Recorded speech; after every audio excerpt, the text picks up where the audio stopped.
राधे राधे, प्रणाम आप सभी लोगों को। कैसे हैं आप सब लोग? स्वस्थ होंगे। माँ भगवती आपकी मनोकामना पूर्ण करे। जय जय अम्बे। आज मैं आपको बताती हूँ पितृ विसर्जनी अमावस्या कब की है। पितृ विसर्जनी अमावस्या 21 सितंबर की है और उसी दिन हमें अपने पितरों के निमित्त उपाय करने चाहिए। जैसे किसी के पितरों का, अगर हमें किसी के पितरों का कौन सी तिथि है, कौन सी तिथि में उनका स्वर्गवास हुआ था, ये कुछ पता नहीं है।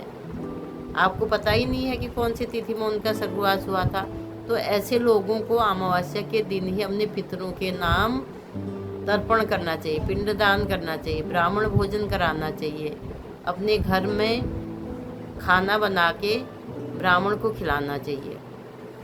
इस तरह हम अपने पितरों के नाम उसी दिन सब कुछ कर सकते हैं। और जिसको जिसकी तिथि पता है वो तो अपनी तिथियों में ही करते हैं श्राद्ध। अब जिसकी तिथि पता ही नहीं है किसी को, तो वो उसको अमावस्या के दिन ही करना चाहिए। और अमावस्या के दिन हमें ब्राह्मणों को भोजन कराना चाहिए। अगर पक्का खाना कोई ब्राह्मण खाते हैं तो ठीक है, नहीं तो आप पूरा अनाज दे सकते हैं। जैसे चावल है, आटा है, मसाले हैं, दाल, सब्जी, तेल, सब कुछ हम पूरा जितना खाने का पूरा सामान होता है उतना हम, फल है, मौसमी फल हैं और दक्षिणा है, ये हम सब रख के पंडित जी को दे सकते हैं। और इस दिन का जो दान है जो हम पंडित जी के नाम का निकालेंगे तो वो हमें पंडित जी को ही देना चाहिए। वो दान हम किसी और को नहीं दे सकते हैं।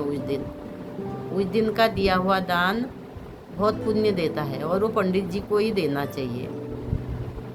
और इस तरह से हमें वो दान दे के बाद में आप घर में खाना बना लो, खीर बना लो, पूड़ी बना लो, सब्जी बना लो। और 5 बलि होती है, जो कौवे के नाम, गाय के नाम, कुत्ते के नाम, चिड़ियाओं के नाम, तो ये 5 बलि होती है। ये हम दे के 5 जगह निकाल के रख सकते हैं। एक एक पूड़ी में आप खीर सब्जी जो भी रख के 5 जगह दे सकते हो और बाकी फिर अपने घर में आप प्रसाद ले सकते हो। इस तरह हम अपने पितरों के निमित्त ये काम करना ज़रूर करना चाहिए और अपने पितरों का आशीर्वाद लेना चाहिए, क्योंकि उस दिन पितृ अमावस्या होती है। पूरे 16 दिन तक पितृ जो हैं पृथ्वी लोक में आते हैं और विचरते हैं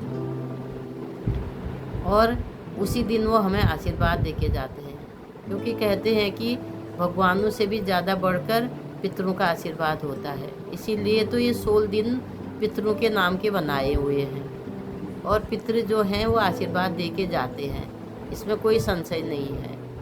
अगर किसी के पितृ खुश होते हैं तो उसके घर में सुख संपत्ति सब कुछ आती है। अगर किसी के पितृ रुष्ट होते हैं, नाराज होते हैं, तो उनके घर में कोई बरकत नहीं होती है। तो इस तरह पितरों का हमें अच्छी तरह से पूजन करना चाहिए और पितरों के निमित्त दान पुण्य ये करने चाहिए। अगर उसके बाद आप किसी को देना चाहते हैं, कुछ किसी गरीब को देना चाहते हैं, किसी गरीब को खाना खिलाना चाहते हैं, तो ये आप कर सकते हैं। और अमावस्या के दिन जैसे गाय को हम चारा दे सकते हैं। जो हम पुण्य के काम हैं ये हम बाद में सब कुछ कर सकते हैं।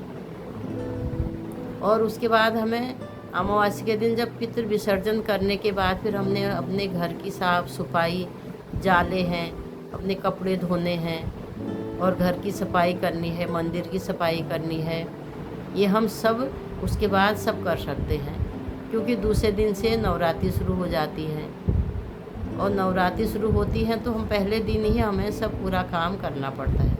उसके बाद हम फिर नवरात्रि का पूरा सामान भी ला सकते हैं। पूरा सामान ला के विधि विधान से हम दूसरे दिन पूजा की तैयारी कर सकते हैं। और हमें ये अच्छी तरह से पितृ विसर्जन अमावस्या मनानी चाहिए। और शाम के टाइम में, उस दिन रविवार है, कहते हैं रविवार के दिन पीपल में दीपक नहीं जलाना चाहिए, लेकिन अब अमावस्या है उस दिन, अब कोई जलाना चाहे तो जला भी सकता है, नहीं जलाना चाहे पीपल में तो हम बाहर जला सकते हैं पितरों के नाम का। अपने देली के बाहर, दरवाजे के बाहर चौमुखी दिया हम पितरों के नाम का वहाँ भी जला सकते हैं। इस तरह से हमें ये काम करने चाहिए, अपने अपने पितरों के निमित्त अच्छी तरह से ये काम करने चाहिए। अगर आपको मेरी जानकारी अच्छी लगती है तो आप मेरे वीडियो को शेयर करिए और लाइक करिए और मेरे चैनल को सब्सक्राइब ज़रूर करिए। धन्यवाद आप सभी लोगों का। राधे राधे।